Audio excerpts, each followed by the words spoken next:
초등후민학자 3권 제47강 14번 무기와 관련자입니다. 먼저 다섯째 천간무입니다. 도우미 그림에는 초목의 가지가 창대처럼 길게 자란 것을 나타내었습니다. 다섯째 천간무의 짜임은 대전과 소전에서는 초목의 가지를 나타내는 한 획을 내리긋고 그 오른쪽에 창과를 결합하여 글자 모양이 되었습니다. 해서에서는 이 소전의 글자가 초목의 가지를 나타내는 한 획을 달을 빚진 모양으로 글자의 왼쪽에 나타내고 그 오른쪽에 창과를 결합하여 다섯째 천간무의 글자 모양이 되었습니다. 자원은 다섯째 천간무는 초목의 가지가 창대처럼 길게 자란 것을 나타내어 초목이 이 무성하다는 뜻을 나타내는 부분 글자의 뜻으로 쓰이고 풀초머리 밑에 무성할 무를 결합한 무성할 무와 그 뜻이 흡사합니다. 천간으로 쓰여 다섯째 천간이라는 뜻이 되며 보기로 무진이 있고 무진은 다섯째 천간무 다섯째 지지진입니다. 그 뜻은 60갑자의 다섯째라는 뜻입니다. 훈과 음은 다섯째 천간무 무성할 무입니다. 다음은 11째 지지술입니다. 도우미 그림에는 강아지의 그림이 있습니다. 11째 지지술의 짜임은 대전과 소전에서는 무성할 무의 글자의 몸 안에 땅을 가리키는 한이를 결합해서 나타내었습니다. 해서에서도 무성할 무의 글자의 몸 안에 땅을 가리키는 한이를 결합하여 11째 지지술의 글자 모양이 되었습니다. 자원은 11째 지지술은 음력 9월이 되면 양기는 미약해지고 무성하게 자라던 초목이 성장을 마치고 양기는 땅으로 돌아간다는 뜻에서 이 멈춘다 또 불 꺼진다는 뜻을 나타내는 부분 글자의 뜻이며 지지로 쓰여서 11째 지지 또 개라는 뜻이 되었으며 보기로 무술이 있고 무술은 다섯째 천간무 11째 지지술입니다. 그래서 그 뜻은 60갑자의 35째라는 뜻입니다. 또 창으로 내리쳐서 처부순다는 뜻을 나타내는 부분 글자의 뜻으로 쓰입니다. 이 11째 지지술은 띠로는 개, 달로는 음력 9월, 시간으로는 오후 7시에서 9시, 그리고 방위로는 서북이고 오행으로는 땅토의 뜻을 나타내는 토에 해당합니다. 그래서 이 글자가 개술의 뜻이 된 글자입니다. 훈과 음은 11째 지지술, 개술, 멈출술, 그리고 불 꺼질 술입니다. 한자를 쓰면서 마무리하겠습니다. 먼저 다섯째 천간무는 초목의 가지의 뜻을 나타내는 달을 비친 모양의 창과를 결합해서 나타내었습니다.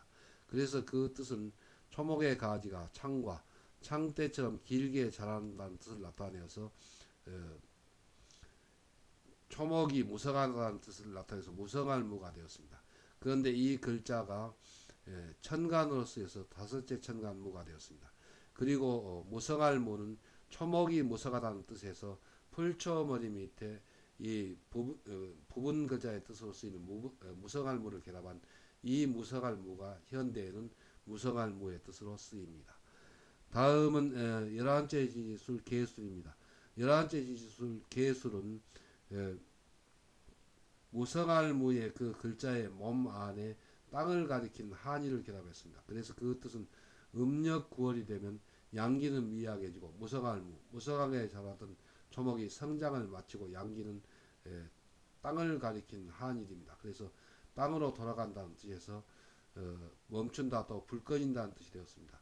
그런데 이 글자가 지지로 쓰여서 11째 지지가 되었고 11째 지지는 동물로는 개를 뜻합니다. 그래서 11째 지지술 개술이 되었습니다.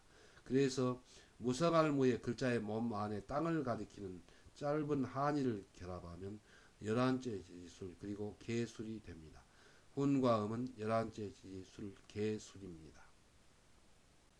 다음은 일월성입니다. 도우미 그림에는 청운의 큰 꿈을 이루어 과거에 급제하여 머리에 의사화를 쓰고 말을 타고 가는 그림이 있습니다.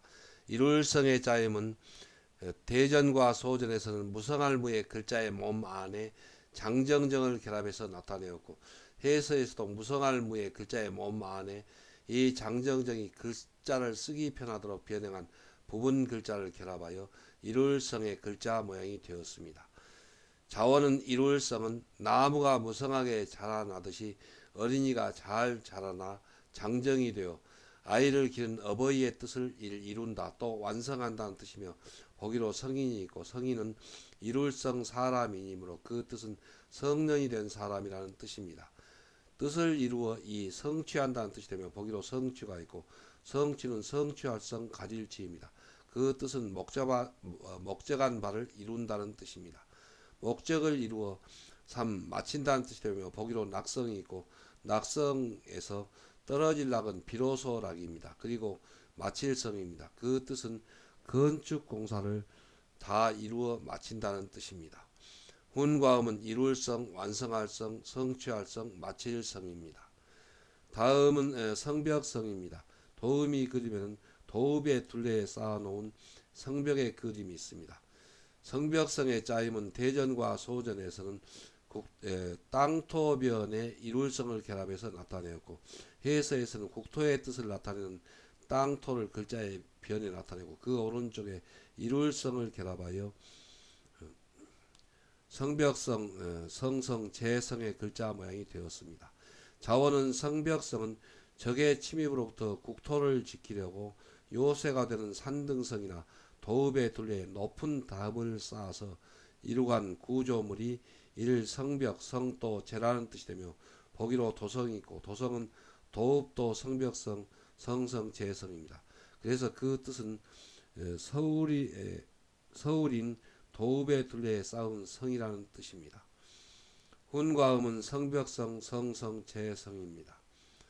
한자를 쓰면서 마무리하겠습니다. 먼저 이룰성은 무성할무의 글자의 몸 안에 장정정이 변형한 부분 글자를 결합해서 나타냈습니다. 그래서 그 뜻은 무성할무, 나무가 무성하게 자라나듯이 어린이가 잘 자라나 장정정, 장정이 되어서 아이를 기른 어버이의 뜻을 이룬다는 뜻을 나타내서 이룰성이 되었습니다. 그리고 그 뜻이 관련한 완성할 성, 성취할 성, 마칠 성입니다. 그런데 이 글자를 쓸 때에는 이 장정정이 본래 두 획의 글자인데 이 글자의 모양은 우리가 기본획에서 한 획으로 공부하였습니다. 그래서 이 글자는 이 장정정이 변형하였으나 두 획으로 옥편에 셈하였습니다. 그래서 한 획, 두 획, 세 획, 네 획, 그리고 다섯, 여섯, 일곱 획입니다. 그래서 이 글자를 일곱 획으로 셈한다는 것을 잘 기억해 두어야 하겠습니다. 다음은 성벽성입니다. 성벽성은 국토의 뜻을 나타내는 땅토변의 이룰성을 결합해서 나타냈습니다. 그래서 그 뜻은 적의 침입으로부터 국토를, 그래서 땅토입니다, 지키려고 요새가 되는 산등성이나 도읍의 둘레에 높은 담을 쌓아서 이루갈성, 이루간 것 구조물이 성벽도 성또 재라는 뜻을 나타내서 성벽성, 성성, 재성이 되었습니다. 그런데 이 글자는 보통 옥변에서 재성이라고 하는데 재는 사람들이 고개를 넘어다니는 곳을 재라고 합니다. 그런데 성벽은 넘어다닐 수가 없습니다. 그래서 논리적으로 맞지가 않으므로 훈민 한자에서는 성벽성 또 성성이라고 하고 예전에 쓰던 재성은 그대로 그 밑에 달아두었습니다. 그래서 훈과 음은 성벽성, 성성, 재성입니다.